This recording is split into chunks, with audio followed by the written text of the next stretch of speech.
Allah ba ban sai Allah kuwa gardi kuma a wani dan jigawa ne wani alaji ne wallahi kai Allah ya ce zai zo nan Kano ma very soon to gaskiya ne ba mun salo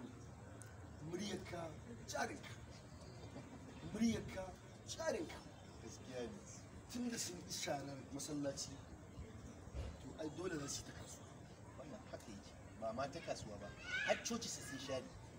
ni dai ka bar da su kawai Allah ba ban sai Allah kuwa amma ka san me wani abu na da ya kamata ne ba dan yi mun ta shi kai baka gama ina kokarin lalibe bane ai kai matsalar ka kenan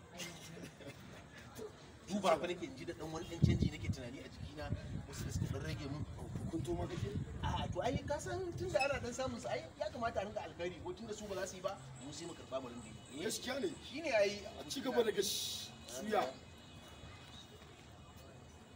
kawai dai rage ragowar ne kaga ragowar da suke ciki amma dai amincin da ya tsakanin mu da ke ta wuce wani kai rainuwa kuma baban gida salo muryarka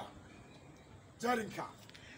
godiya nake Eh, Allah amma ya samu dace. ba magana farainuwa fa ka daina irin Ba ka kada. yawa abin da ya sa na dan sa na sa dan rayuwa in ban wasu tushoshi liman in je in shakuna haka ne an biya yanzu ina zuwa ka gane yanzu wannan kuna da na dan lankaya maka ita ina jin a cikin ajiyunka ko karfa babu ai ta yi kaɗan da na shakunan kawai sai na maka bangis bangis See you. bangis Dan juya mu wani. warka ji boy ne ba wai ba yi magana sabbin jami'a Haka kake? na dan ya kaɗan